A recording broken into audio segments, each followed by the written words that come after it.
ഈശോയിലേറെ സ്നേഹമുള്ളവരെ, ഈ ആണ്ടുവട്ടത്തിലെ വിശുദ്ധവാരം ഇന്ന് ആരംഭിക്കുന്നു. ഇന്ന് ഓശാന തിരുനാൾ. ഓശാന തിരുനാളിൻ്റെ എല്ലാ സ്നേഹാശംസകളും ഏറെ സ്നേഹത്തോടുകൂടെ നിങ്ങൾക്ക് ഏവർക്കും നേരുകയാണ്. ഓശാന എന്ന വാക്കിൻ്റെ അർത്ഥം കർത്താവെ ഞങ്ങളെ രക്ഷിക്കണമേ എന്നാണ്. ഞങ്ങളെ രക്ഷിക്കുവാനായിട്ട് കർത്താവെ നീ വേഗം വരണമേ എന്നാവട്ടെ നമ്മുടെ പ്രാർത്ഥനയും. ഓശാന തിരുനാളിനെ കുറിച്ച് ഓർക്കുമ്പോൾ മനസ്സിലേക്ക് ഓടി വരുന്നത് കുഞ്ഞുനാളിലെ അനുഭവങ്ങളൊക്കെയാണ്. വിശുദ്ധ കുർബാന അർപ്പണത്തിനായിട്ട് ദൈവാലയത്തിലേക്ക് പോകുമ്പോൾ എപ്രകാരം 2 ഓല വാങ്ങാമെന്നാണ് മനസ്സിലിങ്ങനെ വിഭാവനം ചെയ്യുന്നത്. ഓല കൊടുക്കാൻ തുടങ്ങുമ്പോൾ നമ്മളിങ്ങനെ നോക്കും, ആരൊക്കെയാണ് ഓല കൊടുക്കുന്നത്. വികാരിച്ചും കാണും, സിസ്റ്റർമാർ കാണും, ചെമ്മാശന്മാർ കാണും. അവിടെ നിന്ന് എങ്ങനെയെങ്കിലുമൊക്കെ ഒരു ഓല മേടിച്ചിട്ട് ആ ഓലയൊന്ന് പുറം കൈ കൊണ്ട് മറച്ച് വീണ്ടും ഒരു ഓലയും വാങ്ങിച്ചുകൊണ്ട് അത് കിട്ടുമ്പോൾ വൃത്തിയുള്ള ഇലയാണോ, വാടിപ്പോയിട്ടുണ്ടോ, പൊക്കമുണ്ടോ, ഭംഗിയുണ്ടോ എന്നൊക്കെ നോക്കിയിട്ട് കുരുത്തോല പ്രദക്ഷിണത്തിന് അത് ഏറ്റവും പൊക്കത്തിൽ പിടിച്ചുകൊണ്ട് പോയ ഒരു കാലം നമുക്കൊക്കെ ഉണ്ടായിരുന്നു. സ്നേഹമുള്ളവരെ, പണ്ടുണ്ടായിരുന്ന ആ ഒരു തീഷ്ണതയും ഒരുക്കവുമൊക്കെ നമ്മുടെ ഇന്നിൻ്റെ ആഘോഷങ്ങൾക്കുണ്ടാവുന്നുണ്ടോ? നമ്മുടെ മക്കളെയൊക്കെ എത്രമാത്രം ഒരുക്കിയാണ് നാമൊക്കെ ഇതുപോലെയുള്ള ആഘോഷങ്ങൾക്ക് പറഞ്ഞു വിടുന്നത്? അതോ ഇതിനേക്കാട്ടും പ്രധാനമായി മറ്റു പലതും ഈ ലോകത്തിലുണ്ടെന്ന് പഠിപ്പിക്കുവാൻ നാമൊക്കെ പരിശ്രമിക്കുന്നുണ്ടോ? ധ്യാനിക്കുന്നത് നല്ലതായിരിക്കും. 2 ഓർമ്മപ്പെടുത്തലുകൾ ഈ ഓല സമ്മാനിക്കുന്നുണ്ട്. ഒന്ന് നന്മയുടെ, ഒന്ന് വിജയത്തിൻ്റെ. ഓശാന തിരുനാള് ലോകരക്ഷകനെ കുറിച്ച് നമ്മളെ ഓർമ്മിപ്പിക്കുന്നുണ്ട്.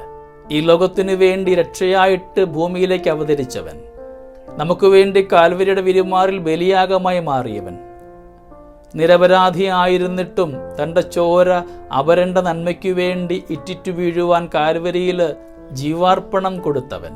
അങ്ങനെ അവൻ ലോകരക്ഷകനാണെന്നൊരു ഓർമ്മപ്പെടുത്തൽ ഈ ഓശാന സമ്മാനിക്കുന്നുണ്ട്. രണ്ടാമത്തേത്, അവൻ മിശിഹായാണ്. സ്നേഹമുള്ളവരെ, ഈ വിശുദ്ധവാരം ഇന്ന് ആരംഭിക്കുമ്പോൾ ഇത് ഈശോ മിശിഹായുടെ ജീവിതത്തിൻ്റെ മാത്രം ഭാഗമായിട്ട് കാണുവാനാണ് നമ്മിൽ പലരും പരിശ്രമിച്ചിട്ടുള്ളത്. ഈശോ മിശിഹായുടെ പീഡാസഹന ആഴ്ച, കഷ്ടാനുഭവങ്ങളുടെ ആഴ്ച. എനിക്ക് തോന്നുന്നു അതിനും അപ്പുറത്തേക്ക് നമ്മുടെ ജീവിതവുമായിട്ടൊന്ന് താരതമ്യപ്പെടുത്തി പഠിച്ചു നോക്കേണ്ടിയിരിക്കുന്നു. ഒരു മനുഷ്യായുസ് കൊണ്ട് ഒരാൾക്ക് അനുഭവിക്കുവാൻ സാധ്യതയുള്ള എല്ലാ ജീവിത അനുഭവങ്ങളുമാണ് ഈ ഒരാഴ്ചയിൽ നടമാടുക. ഓശാന പാടലുകൾ നമുക്കും ഉണ്ടാവാം. സ്തുതിപാഠകരായിട്ട് പലരും നമ്മിലേക്ക് കടന്നു വരാറുണ്ട്. സ്വാർത്ഥമായ നേട്ടങ്ങൾക്ക് വേണ്ടിയിട്ടാവാം പലപ്പോഴും പല ഓശാനകളും. സ്നേഹമുള്ളവരെ, ഓരോ ഓശാനയും നമ്മളെ ഓർമ്മിപ്പിക്കുന്നത് നിന്റെ ജീവിതത്തിൽ കടന്നു വന്ന ഓരോ ഓശാനയ്ക്കും ഏറിയാൽ ഒരു ആണ്ടുവട്ടത്തിൻ്റെ ആയുസ് മാത്രമേ ഉണ്ടാവുകയുള്ളൂ. കാരണം കഴിഞ്ഞ വർഷത്തെ ഓശാനയിൽ നാം കൊണ്ടുപോയ കുരുത്തോലയാണ് ഇത്തവണത്തെ വിഭൂതിയിൽ ഭസ്മമായിട്ട് മാറിയത്. നമ്മുടെ ജീവിതത്തിലും ഓശാന പാഠകരും സ്തുതിപാഠകരും ഒക്കെ ഉണ്ടാകുമ്പോൾ അതിനേറിയാൽ ഒരു ആണ്ടുവട്ടത്തിൻ്റെ ആയുസ് മാത്രമേ ഉണ്ടാവുകയുള്ളൂ. തള്ളിപ്പറയുന്നവരുണ്ട് നമ്മുടെ ജീവിതത്തിൽ, ഒറ്റിക്കൊടുക്കുന്നവരുണ്ട്, കുരിശുകൾ പണിയുന്നവരുണ്ട്. നമ്മൾ എത്രമാത്രം സ്നേഹിച്ചുവോ, നമ്മുടെ കൂടെ കൊണ്ടു നടന്നുവോ, അവരൊക്കെ തന്നെയാണ് പലപ്പോഴും നമുക്കെതിരായിട്ട് ആരോപണങ്ങൾ ഉണ്ടാക്കുക, തള്ളിപ്പറച്ചിൽ സംഭവിപ്പിക്കുക, ഒറ്റിക്കൊടുക്കുക, നമുക്ക് വേണ്ടി കുരിശുകൾ പണിയുക. ഈശോ മിശിഹ അനുഭവിച്ച ഓരോ കർമ്മങ്ങളും ഇന്ന് വ്യത്യസ്തമായ ഇടങ്ങളിലൂടെ നമ്മുടെയൊക്കെ ജീവിതത്തിൽ സംഭവിക്കുന്നൊക്കെയുണ്ട്.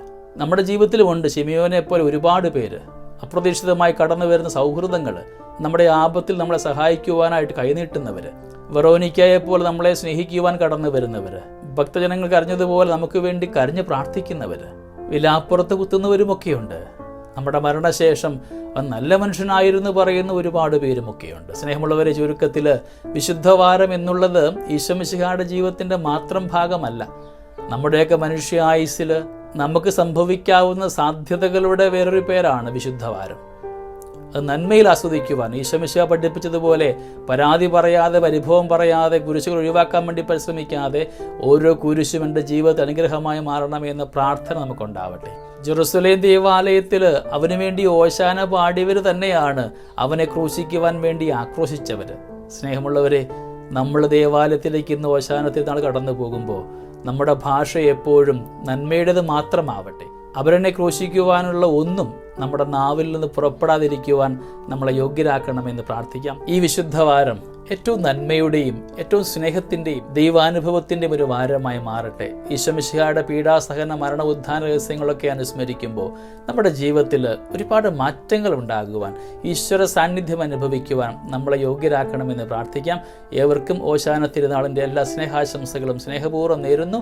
ദൈവം നമ്മളെല്ലാവരെയും സമർത്ഥമായി അനുഗ്രഹിക്കട്ടെ. നമ്മുടെ കർത്താവ് ഈശോ മിശിഹായുടെ കൃപയും പിതാവായ ദൈവത്തിൻ്റെ സ്നേഹവും പരിശുദ്ധാത്മാവിൻ്റെ സഹവാസവും നമ്മുടെ കൂടെ എന്നും ഉണ്ടായിരിക്കട്ടെ, ഇപ്പോഴും എപ്പോഴും എന്നേക്കും. ആമേൻ.